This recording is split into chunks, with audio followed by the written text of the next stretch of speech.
Dando sequência à nossa série Mandamentos Recíprocos, baseada esta série no livro do pastor Carlos Alberto, de mesmo título, Mandamentos Recíprocos, Carlos Alberto Bezerra, que você pode e deve adquirir.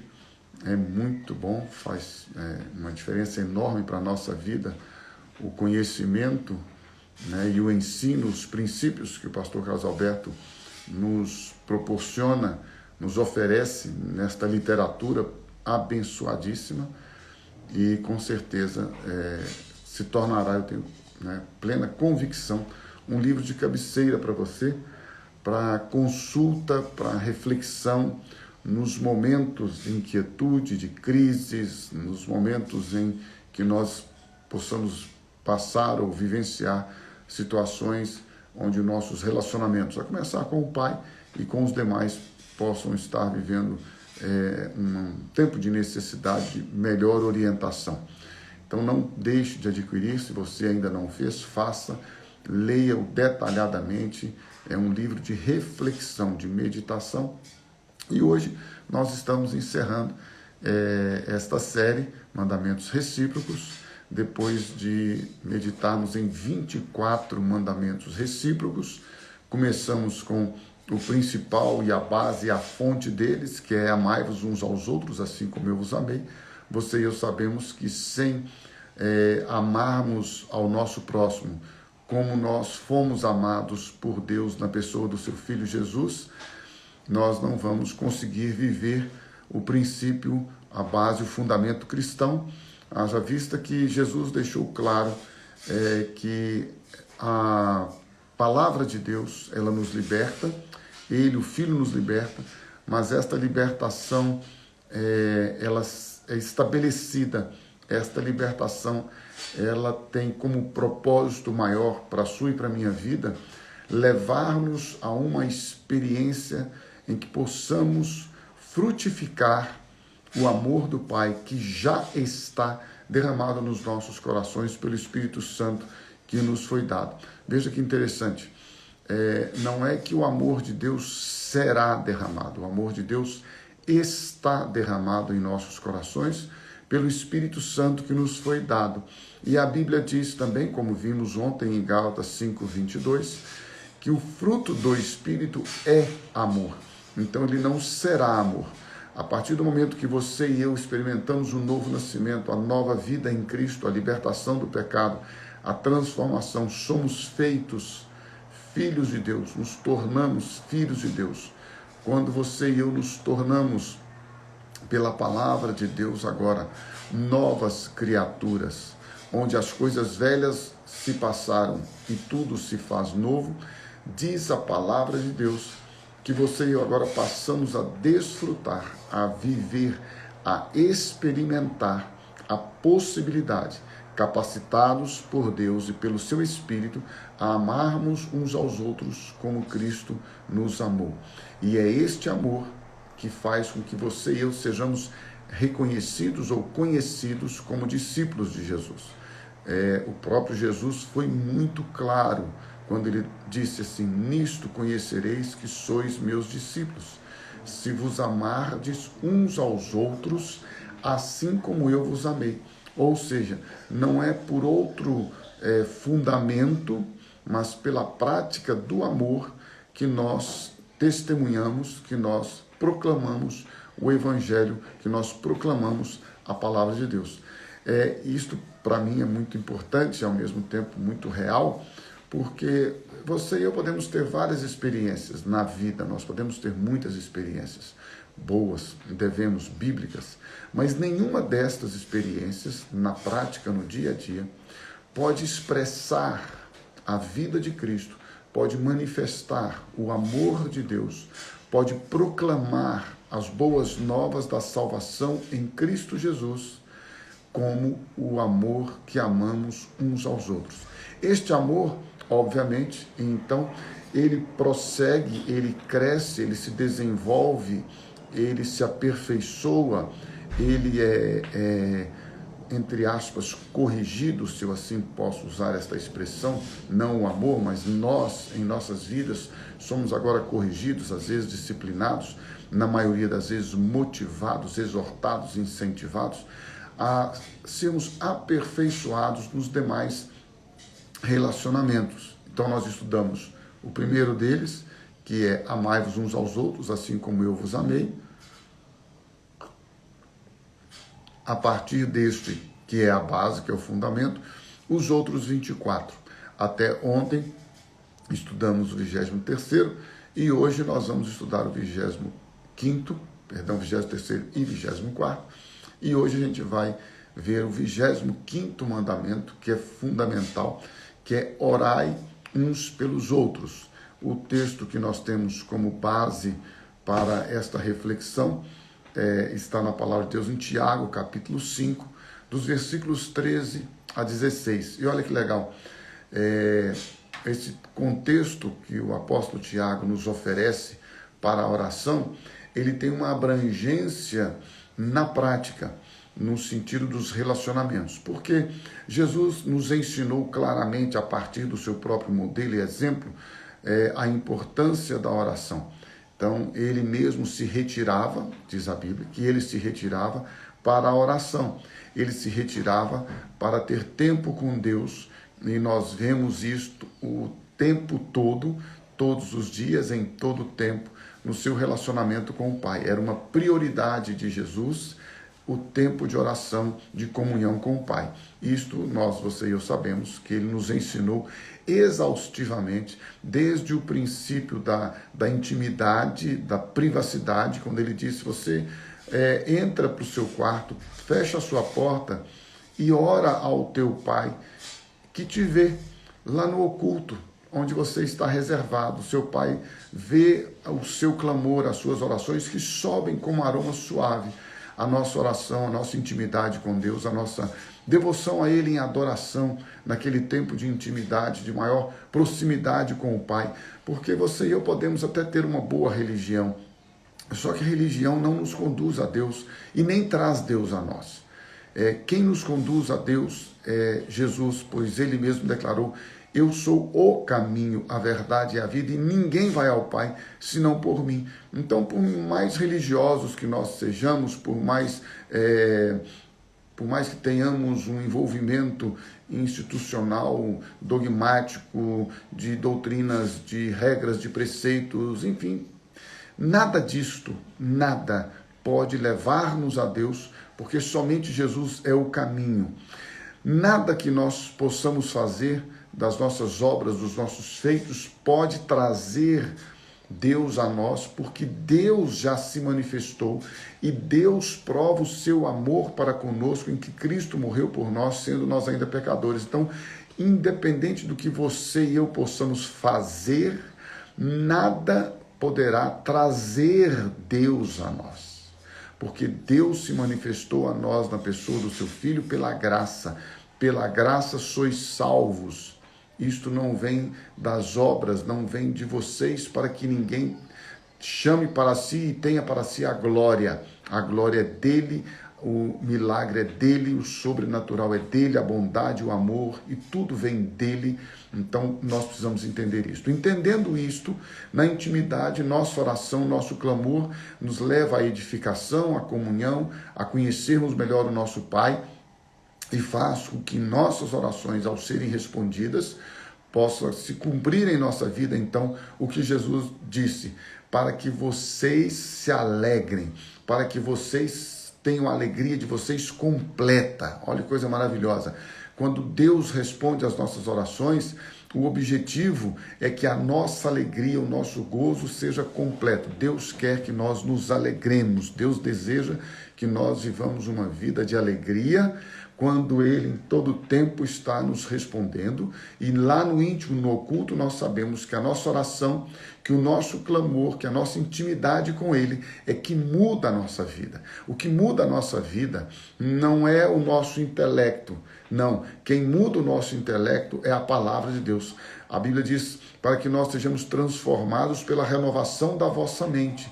Então, nossa mente renovada pela palavra de Deus tem a nossa vida transformada. O que nos traz paz no coração, descanso para a nossa alma, é a presença, é a glória de Deus em nós, é a palavra de Deus habitando ricamente em nós. Então, tudo isto que eu estou falando com você aqui, nós alcançamos na intimidade com Deus, com o Pai. Mas há um outro nível de oração, de envolvimento, de relacionamento uns com os outros. Então, neste uns com os outros, quando a Bíblia diz, então, em Tiago, capítulo 5, versículos 13 a 16, olha que legal isso, porque diz respeito à nossa célula, célula que começa com 2, célula que começa com você, que é casado. Se você é casado, você já pode começar uma célula na sua casa. A igreja já é estabelecida na sua casa a partir do 2º, porque Jesus disse assim, onde estiverem 2 ou 3 reunidos em meu nome, 2 ou 3, eu estou no meio deles. A igreja está estabelecida. Você e seu cônjuge, 2. Então já estabeleceu o princípio da sua e para a minha, para a nossa vida, da comunhão e daquilo que a palavra nos ensina, que é a igreja, o corpo de Cristo. Tiago 5, 13 diz assim, entre vocês há alguém que está sofrendo? Que ele ore. Olha que legal, gente. Que ele ore. Há alguém que está sofrendo? Que ele ore. Há alguém que se sente feliz? Que ele cante louvores. São ensinamentos bíblicos.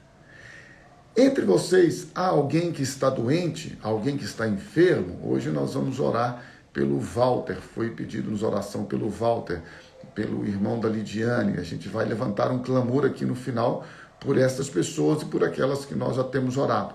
Mas veja bem, há alguém entre vocês que está doente, que ele mande, a pessoa manda chamar os presbíteros da igreja, para que estes orem sobre ele e o unjam com óleo em nome do Senhor.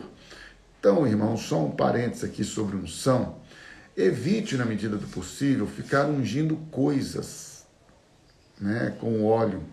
Isso no Antigo Testamento era uma prática, mas no Novo Testamento, a referência que nós temos, melhor indicada, é para orar, para ungir as pessoas quando formos orar por elas. Então, unjam a pessoa que está enferma e orem por ela em nome do Senhor. A oração feita com fé curará o doente, curará o enfermo. O Senhor o levantará. Deus vai levantar o enfermo.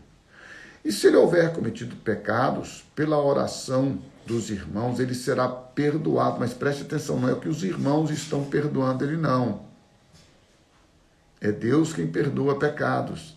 A oração nos leva à convicção, ao arrependimento, à confissão. A confissão dos nossos pecados a Deus nos oferece o perdão dos nossos pecados. Então, quando você ora, porque muitas vezes, nós desenvolvemos, nós não estávamos doentes, mas muitas vezes nós desenvolvemos enfermidades e doenças no nosso corpo a partir de janelas que abrimos por darmos lugar, brechas ao diabo.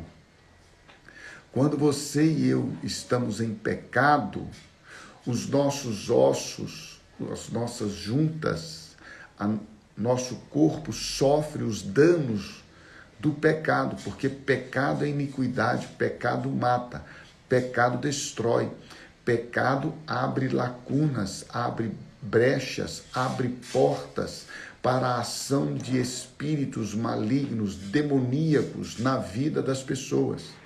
Pecado faz com que a minha, as nossas emoções, sentimentos sejam desarmonizados, desequilibrados, desestabilizados. E quando nós vivemos esta instabilidade emocional, ela abre as possibilidades para que as enfermidades venham sobre as nossas vidas. Então é muito importante você, ao orar, ao orar pelos outros, ao invocar o nome do Senhor sobre os enfermos, possa também avaliar, se não pelo discernimento espiritual, pela sensibilidade que Deus te dá, pelo espírito de discernimento, possa mesmo talvez questionar aquela pessoa que está enferma, se ela porventura não abriu esta lacuna, esta porta, esta brecha, esta janela na sua vida por causa de pecado. Pecado mata. Pecado abre janelas para que as nossas emoções abaladas, instáveis, possam receber ou possam estar vulneráveis, fragilizadas às enfermidades. Nós oramos, repreendemos, mas é importante que cada enfermo, cada pessoa, independente da enfermidade, é óbvio, mas cada um de nós, contextualmente falando, possamos avaliar, pensar, refletir. Há pecado em nossa vida, então nós precisamos nos arrepender, confessar esse pecado para sermos perdoados. Mas o nível do contexto que Tiago apresenta e oferece-nos agora para a convivência relacional entre os irmãos, ele diz: portanto, confessem os seus pecados uns aos outros e orem uns pelos outros para serem curados. Perdoado nós somos por Deus quando confessamos a Ele os nossos pecados. O sangue de Jesus Cristo nos purifica, nos justifica, nos inocenta e traz sobre nós o perdão de Deus, de forma que ao olhar para a sua e para a minha vida, Deus não vê mais sobre nós os nossos pecados, dos quais nos arrependemos e confessamos. Ele nos perdoou e sobre nós ele vê o sangue do Cordeiro, o sangue de Jesus. Por isso a Bíblia diz em Romanos capítulo 8, que agora, pois, não há mais condenação para os que estão em Cristo Jesus, porque a lei do Espírito de vida em Cristo Jesus nos livrou da lei do pecado. Então, esta libertação, ela nos proporciona o perdão e agora a cura sobre as nossas emoções, ou a cura nas nossas emoções. Preste atenção que eu estou dividindo de forma clara. Perdão dos pecados é uma coisa e só Deus pode perdoar pecados. Cura nas nossas emoções em relação aos pecados que cometemos. Muitas vezes estes pecados, a culpa, a consciência pesada, a tristeza pelos pecados que nós cometemos, mesmo os que Deus já perdoou. Preste atenção nisso. Deus já perdoou o pecado. Mas a pessoa ainda não confessou, não exteriorizou, não no bom sentido da palavra, que não é muito bacana, né? Mas vamos dizer, vomitou. Você e eu precisamos confessar, externar as nossas emoções, externar a nossa tristeza, dor, angústia. Se o teu irmão pecar contra ti, vá a ele. Olha só que loucura isso, gente. As pessoas ficam guardando pecado, ficam guardando ofensa. Você que está guardando ofensa, deixa eu dar uma notícia para você. Você está se matando. O ódio, o rancor, a raiva, a mágoa que você tem do outro faz mal para você, não faz para ele. Eu já disse isso, eu já preguei sobre isso aqui, já falamos sobre isso aqui. Não adianta você ter raiva do outro, você ter ódio do outro. O mal que você acha que você está, entre aspas, né, sentindo do outro, que o outro vai sentir, ele não vai sentir. Talvez ele não sinta nada. Já passou pela sua cabeça que odiar alguém pelo mal que ele te fez é tomar o veneno do próprio mal que ele te fez? É você que está se matando. Raciocina comigo. A pessoa te ofendeu. Você não a perdoou. Quem está mal é você. Ela que te ofendeu, foi. Às vezes ela nem lembra, ela nem sabe, ela nem está aí, ou se lembra e sabe, não está nem ligando. Você que foi magoado, você que foi ofendido, é você, sou eu. Quem é ofendido é que tem que se posicionar em liberar perdão. Quando você libera perdão, a cura vem sobre você. Perdão produz cura. Amargura produz enfermidade. Rancor, ressentimento destrói as nossas emoções. Quando você tem ódio no seu coração, quando você tem mágoa no seu coração, quem sofre o dano é você, não é quem te ofendeu, não é quem te magoou. Por isso que Jesus ensinou-nos claramente: perdoai vossos inimigos. Por que Jesus falou isso? Porque ele queria que a gente sofresse terrivelmente, tivesse um esforço que nós... Não, gente. Se Jesus disse assim, olha, perdoe, é porque ele sabe que o perdão produz cura. Cura para você em primeiro lugar. Quando você perdoa o outro, quem é curado é você. Se você tem algo no seu coração que você fez, que você cometeu um pecado e que isso tem trazido peso, carga, condenação, tem tirado a sua paz, tem te oprimido, é importante você confessar este pecado para o seu irmão, para que você, na semelhança do humano, gente, repito, quem perdoa pecados para que não haja mais condenação é Deus. Mas quando eu confesso meu pecado, minha inquietude, minha crise, minha dor, minha angústia, minha amargura, meu ressentimento, meu ódio, quando eu confesso isso para o meu irmão, este sentimento que está me corroendo, quando eu confesso isso, e ele ora por mim, a Bíblia diz que eu sou curado. Então este é o ponto que eu quero destacar com você nesta manhã. A oração uns pelos outros, ela engloba, veja bem, a alegria, ela engloba a necessidade, ela engloba a enfermidade e ela traz também uma proporção, uma dimensão maravilhosa de quê? De cura interior.